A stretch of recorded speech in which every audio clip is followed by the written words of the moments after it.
On this episode of the John 1911 podcast, range update, Tisas update, CCW update, and don't let any company get between you and your customers.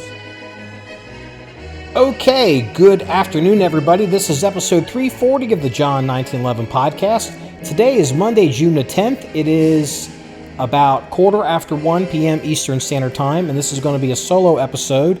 This will give me a chance to kind of give an update on some projects that are going on and things that have been happening around at the Armory and, the business, and explain some of the delays that some of you have noticed. So I guess the first thing I guess I need to say, it's June the 10th, and this is what I believe to be the first official recording of a podcast from the John 1911 range with a real microphone. And, considering we started this project in November, we are way behind schedule, and I would have not thought that this is still going on this long. As an example, we don't have septic in, and we're still working on some of the back-end IT stuff. We're still, the physical cabling and, all that. So it's just been, it's been great. So that's been taking up a lot of time. Also, unexpectedly, we have decided that we need to build another vault room. It's not something that I typically would discuss, but, that just kind of popped up, a realization,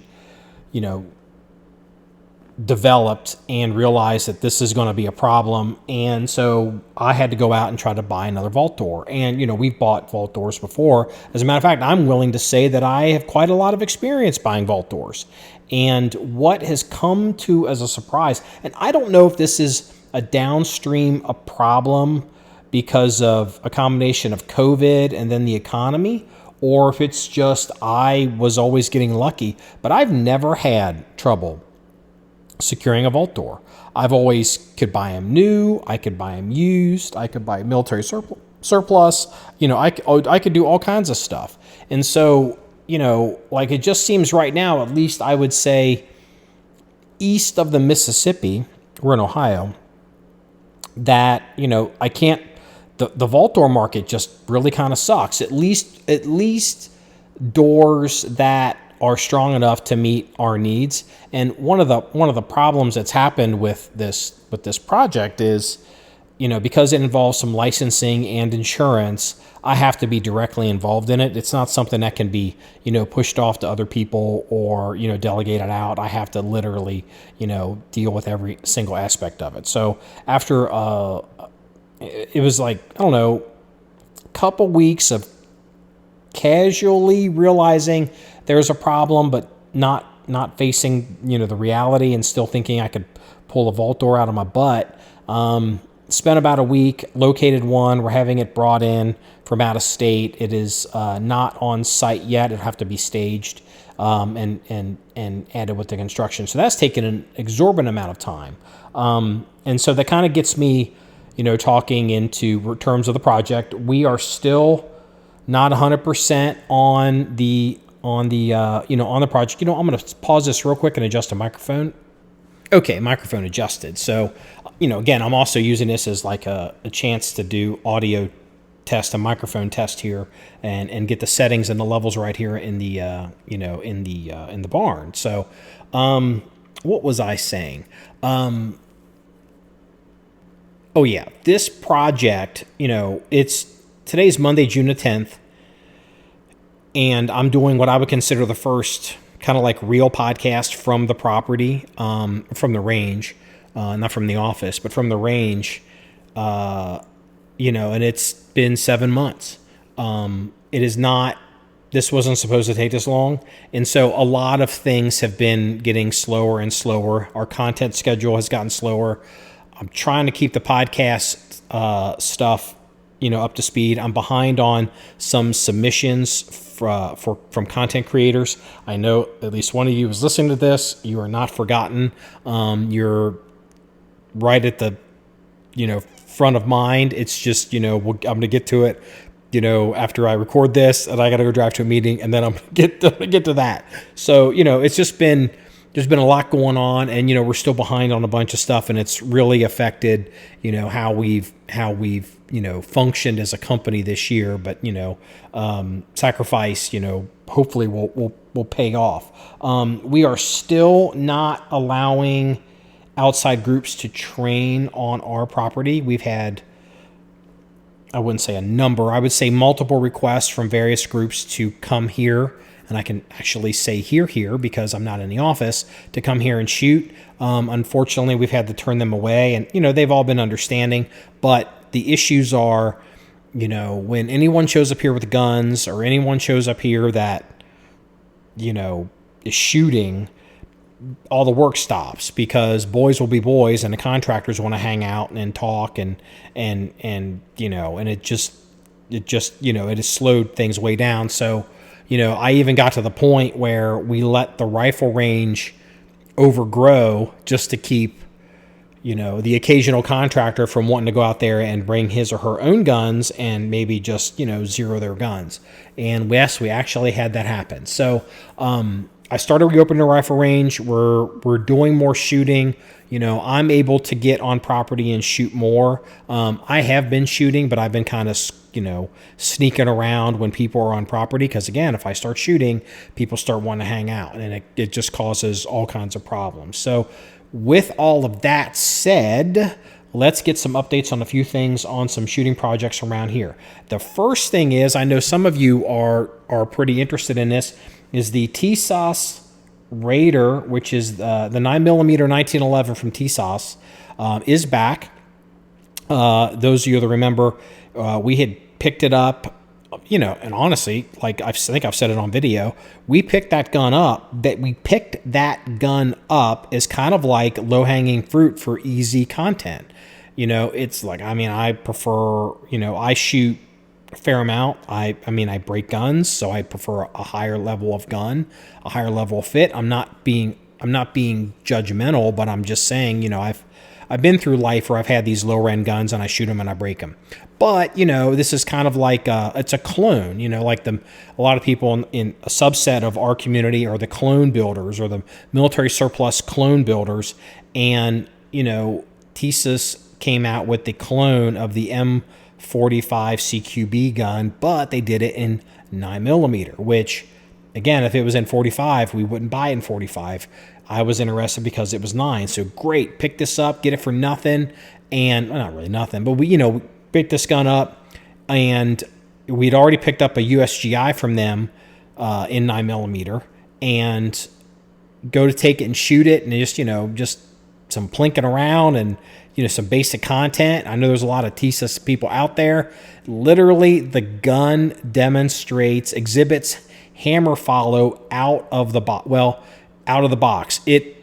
I think it developed hammer follow from me dry firing it, which is not something that's supposed to happen. So it's like, oh boy, this is bad. So we fired it 10 rounds just to see if it machine gun. It didn't machine gun. It didn't even go to half cock, which was nice. And I guess I need to reiterate, this model of gun in a different caliber was the subject of a recall by Tisas, or in their importer SDS, because they were saying that some guns and some models were out of spec and could be dangerous to fire, but quote, they had never seen it actually happen. Well, we had one that was not subject to the recall because it's a different caliber, but actually had exhibited the problem. So I think, number one, Tisas probably should expand their recall. I'm surprised they have not. And number two, I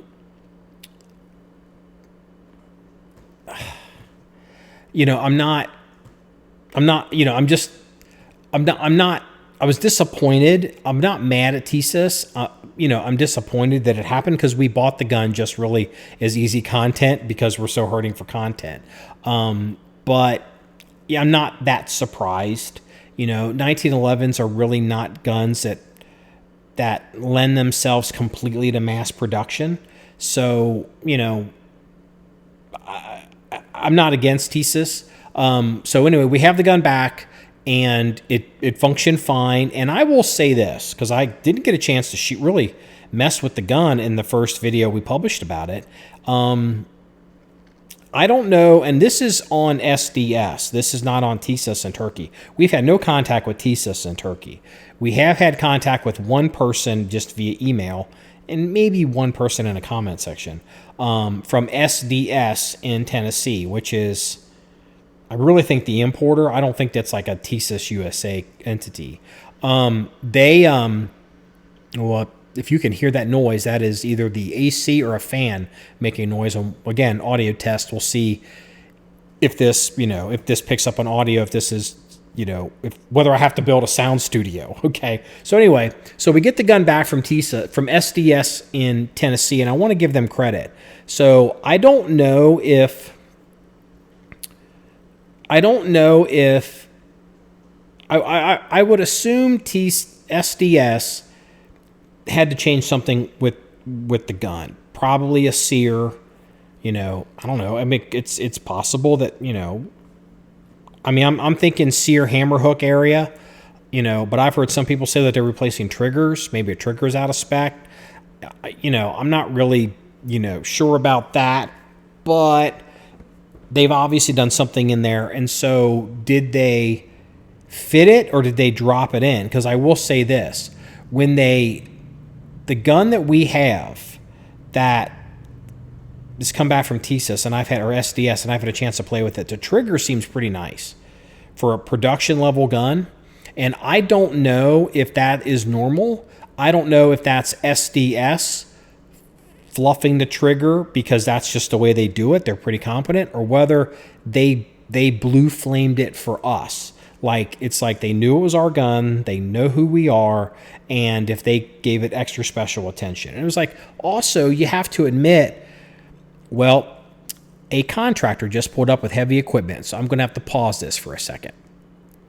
You know what? I'm going to keep recording, and then we'll see if I have to pause it. So, 1911s in general don't have bad triggers. So it's not like, man, it's such a great trigger. I mean, it's pretty hard to find a 1911 with an actual bad trigger. When you're grading a 1911 as having a bad trigger, you're grading it on a curve.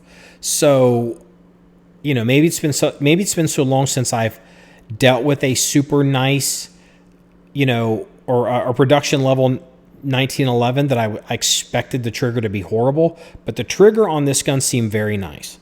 And if we didn't have the trigger gauge packed away, I'd get it out and on video, and we'd see what's going on with that. And you're like, well, what do you care about the trigger? Why am I talking about this gun like this?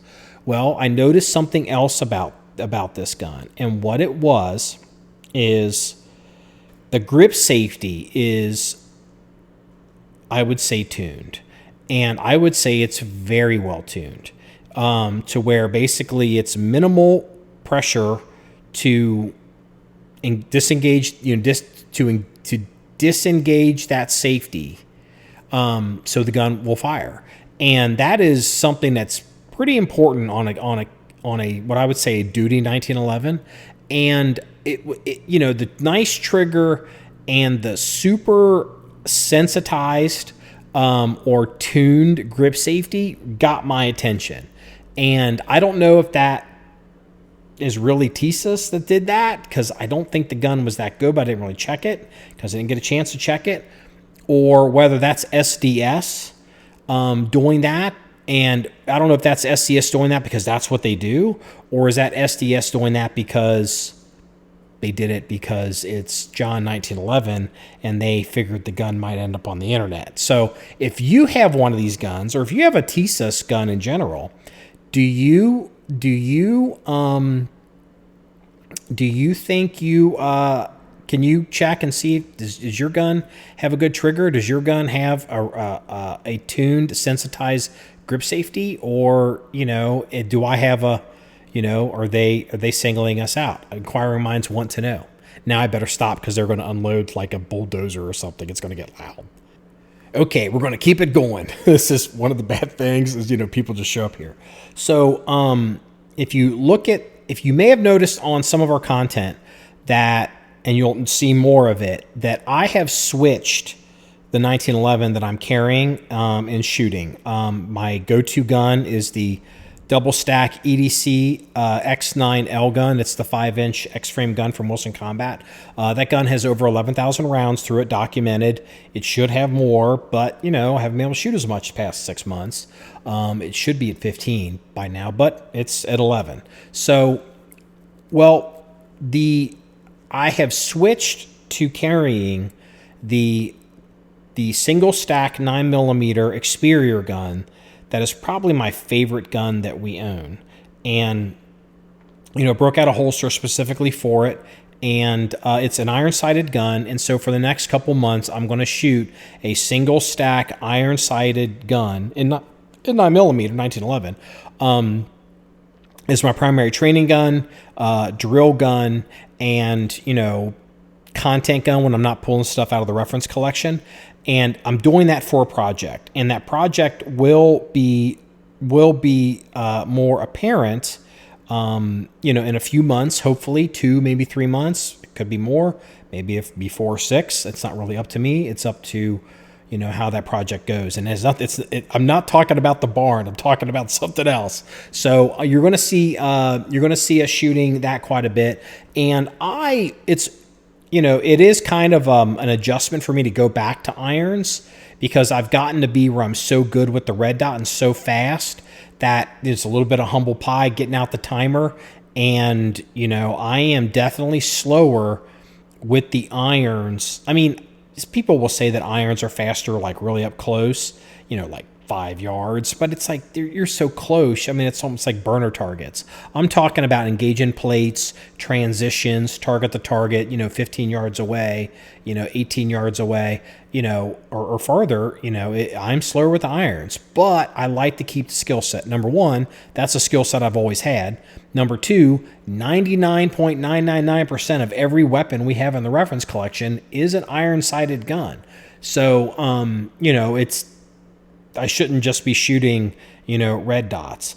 And another thing, and so also this gun, this 9mm Wilson gun, we intentionally have not sent it off to Wilson to have it cut for a red dot, because I decided to keep it as a iron-sighted gun. And I even thought about putting a rail on it, because it's like, well, I'll just keep it as a really nice basic gun, which I don't mean that the way it sounds. 5-inch gun, no rail, no suppressor sights, no red dot, and single stack. And that'll be the 1911 basic configuration. And then after that, we'll see what comes down the pike. Also, it needs to be stated, I have a confession.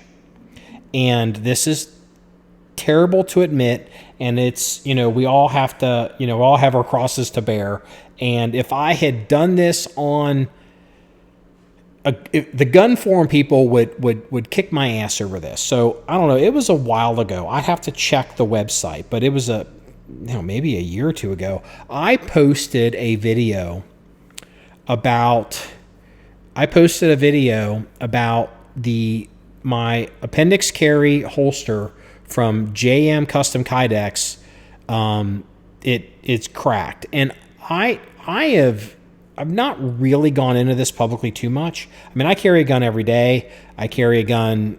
I don't take my gun off except when I'm in the shower going to bed. So if I'm working on the range, working on tractor, cutting trees, doing whatever, I've got a gun on. So I destroy these Kydex AIWB rigs. I crack them. On average, I get about, it looks like I'm getting about 2 years out of them, because I've destroyed a couple of the Keepers concealment from Spencer Keepers, and then I've cracked this JM Custom Kydex rig, and it was cracking, and then it cracked real bad to where it was like, starting to lose some retention. So I reached out to JM Custom Kydex, and they had sent me a replacement shell, because I guess I don't know if they lifetime guarantee these things, but they sent like a replacement holster, but it's just a holster without any hardware. It doesn't have any wings or bolts or loops or anything. It's just the shell for the X9L thing. And we got busy. We started moving the armory, and so I put it up, and I kept wearing the holster with the crack in it. And it was getting to the point where the cracks were migrating, and it even a few months ago had gotten to the point, about 2 months ago, month and a half ago, that it had completely cracked vertically somewhere on the front, to where if I were to take this holster, I could open it up like you're opening up a book. I mean, I didn't open it up that way, but it's on my waistline, being held together by a belt. It's real janky. And so, but it's fine. It's a 1911. It's got a thumb safety. I'm dealing with construction, and honestly, it got packed away with a bunch of stuff, and I didn't want to have to dig it out and set up a bunch of stuff just to have to move it again, because this is a multi-step process. So I've been putting it off. Well, about a week or so ago, they're getting real loud with the machines now. About a week or so ago, this holster, I was taking it out of my belt line or doing something to get undressed, and like the entire thing pulled apart. Like something completely went fucking crazy. And so, it was like, ooh, it's probably going to be time to get rid, it's like, well, time to switch guns. So this holster is dead. And I still have the holster. I've debated posting it on the internet. But number one, that wouldn't be really fair to JM Custom Kydex. And number two, I'm just inviting myself open to, to like some, safety Nazi criticism. And it's not unwarranted criticism, but, I'm not saying that I'm a gear tester, because I'm not, but I knew what I was doing, and I was willing to take the chance and mitigate it. Again, I would have done this with a Glock or just a straight striker gun without any external safeties on it. But it's gonna, if I post this, it's gonna be so easy for the holier than thou guys to do drive-by posts and just be like, well, I'm better than you, you're an idiot. And it's like, oh great, it's what we hear. But it was interesting to see. So I'm curious, those of you that carry appendix and you carry every day, and you do it consistently every day for years and years and years, how much life are you getting out of your appendix carry holsters now with Kydex? And what's probably going to be the deciding factor in this is going to be how physically fit or how athletic you are. So for example, when I'm wearing a Kydex holster and I need to bend over and touch my toes, I bend over and touch my toes. Like, I am not a person who's, like, I've been wearing a Kydex holster every day for 10 years, and you spend 80 hours a week sitting behind a desk. Are you and I really having the same conversation, talking about the same use case? Probably not. So we have to kind of keep it real here a little bit. I've come to the realization, I was really disappointed that the Keepers concealment holsters, I've had cracked multiples of those, and they're expensive. And I was disappointed in that. And then I was like, well, I'll go to and I just figured it was because, they're using heat guns and they're molding these holsters by hand. And I figured that weakens the Kydex. And so if you go to something that's more professionally molded in, with a mold and a vacuum, that it has less stress. That was my working theory. And I think that's still true. However, I'm still cracking these holsters. So I've come to the realization I'm getting about 2 years out of a holster, and it doesn't matter who it is. And so with the final, comment, made along those lines, maybe there's something to be said for a leather Kydex holster, or a leather appendix holster. I've never broken a leather holster. I've sweated them out, and rusted guns. And with leather holsters, I've had the out working in the rain. You have to pull them. You've got to rotate them and air them, let them dry. So it's not like, ooh, leather's better than Kydex, because it's not. Especially if you have to work every day. But I don't think I'll ever tear a leather holster. Just something to think about. Okay, some good news. The dump truck with the heavy equipment on the back of it has pulled away. Not that this is a great podcast, right? So we're not going to go extremely long on this episode, because I want to make sure that the audio is okay and it's publishable. I don't want to I don't want to do an hour and a half of me talk about myself, because that wouldn't be fair to you. I doubt you'd listen.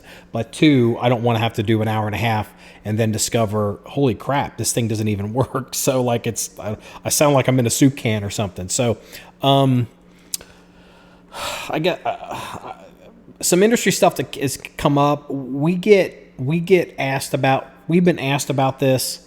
I really don't even claim to understand. I know exactly what's going on, but I guess everyone's hooting and hollering.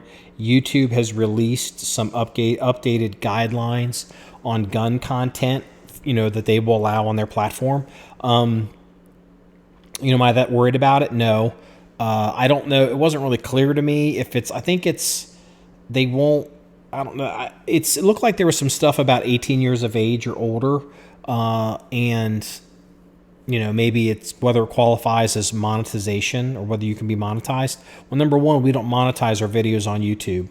So we don't get, YouTube would never, we'll never get a viral video from YouTube, because they're not going to make any money. If they're going to make, we're not part of they're probably not going to make any money off of it. So that throttles your reach with YouTube. In case when you choose not to monetize, you are telling YouTube, you're almost self-censoring. You're telling YouTube that we are not going to be putting cool videos that you're going to make money on. So they don't really pay that much attention to us. The other thing is, when we post a video, there's a thing that says, our video is not made for kids, which is true. Like, I don't think that you could look at that two ways. You could be like, well, we don't have, I'm not, if I'm shooting a bill drill, I'm not, really making a video for a 6-year-old or a 10-year-old. I mean, I don't know, maybe I am, but we're not making videos for kids. And I think YouTube looks at that as it's not kid friendly. So, because they give extra scrutiny to videos that would go to kids. So that automatically means our videos are 18 years of age or older. And so unless you've given YouTube your birthday and you're logged into an account that has a birthday associated with it, that you're an adult, chances are they're not going to render our content to you, because they're not sure if you're an adult. So if you're saying to yourself, gee whiz, why does John 1911 even put videos on YouTube? We do it for one reason and one reason only. We do get new people, and then we try to get you to come to the website. So with all of that said, YouTube updating their terms and pushing slowly ever closer to kicking the guns off of YouTube, this is an opportunity for me to say, please go to john1911.com if you ever want to see any of our video content. It will never be deleted off of our website. We do our own hosting, and YouTube can't touch us. And that's always been our business model. It has hurt us. Some would say it hurts us on reach, because we're not trying to grow a big YouTube channel. But every time a quote big YouTube channel, gun channel, gets deleted and they have to start over, we're kind of vindicated.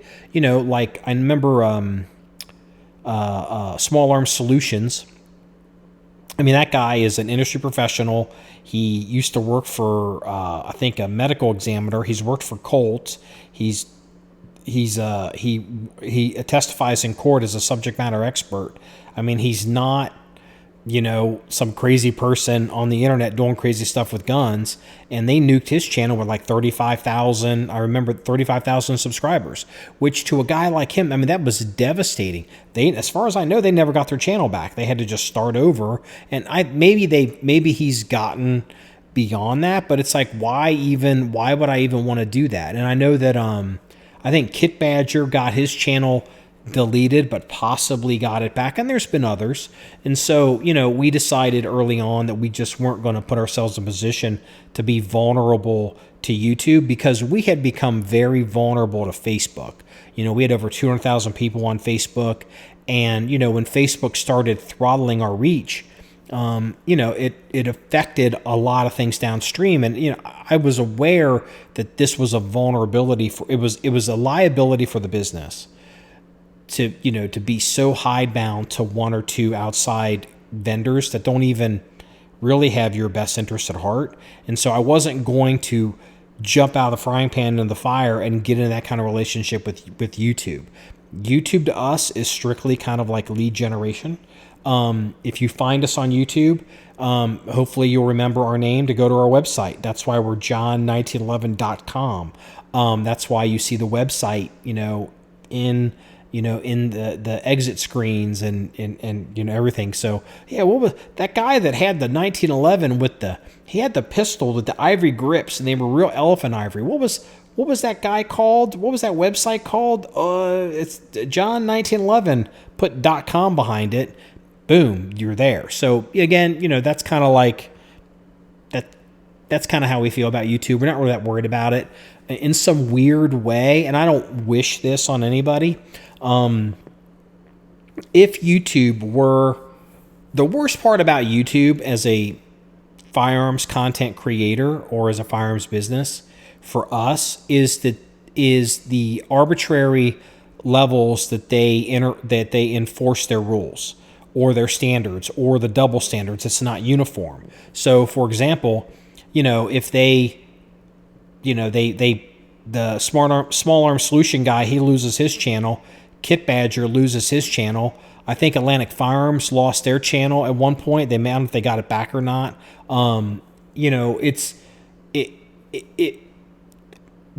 If YouTube would just go and kick everybody off, it would actually help us, because we're in a position at John 1911 that if everybody's forced to go watch videos someplace else, we're set up for it. It's also part of the reason why we don't use Rumble, why we don't use these other services, because everybody says, go to here, go to there, go to here. Number one, I've been down this road. Nobody uses these services. The amount of effort it takes, to put the content over there, to monitor the comments, because we have to look at the comments. You can't put something crazy in there, threatening a public official in our comment section. We're going to have to delete and ban you. If I don't monitor it, then, we could be liable. Also, so that takes time. Even if the video only gets 5 views, we still have to put effort into putting it up there, configuring it, and monitoring it. And, as long as YouTube basically doesn't destroy all the gun content, there's really no reason to go to Rumble or to go to Float Plane or go to Sailboat or go to was it BitChute, or I can name all these different things that some people have already forgotten about them, that don't work and haven't worked because they really can't compete against YouTube. And here's the worst part. Let's say it does work. Let's say, I don't know, we have 100,000 people on Rumble, on our video channel on Rumble. Rumble, it's fine. Good for Rumble. I mean, it'd be great, right? But Rumble is still an outside vendor. And I'm putting that outside vendor, I'm putting Rumble between us and our viewers. And at any time, if Rumble decides they have a change in management, they have a change in priorities, the company is sold, they decide to go, they're going to be more professional, when they crack down or they steer the ship in a different direction, boom, we're right back where we were with YouTube, because it's fundamentally the same problem with Rumble as with YouTube. You're putting a business between you and your customer. And I, as a business person, that is never a good idea. That is never, ever, ever a good idea. So, yeah, we've heard about the YouTube issues. Doesn't really affect us. We don't monetize. We don't publish for minors. We YouTube doesn't even hardly see any of our stuff. They don't really care, and we don't really care. Okay, 2 things, and we're going to go ahead and toss it. The first one is there's a story. It's a follow-up story that came out of, I think it's Florida. And let me see here. I'm sure it's Florida. It involves a SWAT standoff at a Bank of America. And there is a follow-up on it. I guess this happened in February. There was a, let's see here, Sterling Ramon Alvanchi was holding 2 Bank of America workers in Florida at knife point while claiming to have a bomb. And long story short, it's a hostage rescue shot. And I've heard that the sniper was possibly was on an elevated platform that they brought in to raise up. And they took so the sniper took the shot and hit the suspect. And literally, it's a hostage rescue shot. You can see stills from the video where it's the hostages in front, the bad guy is behind the hostage with his head over. In this instance, the hostage's left shoulder. So we're not talking this shot wasn't taken. They were 2 feet apart, 3 feet apart. They were in the same room.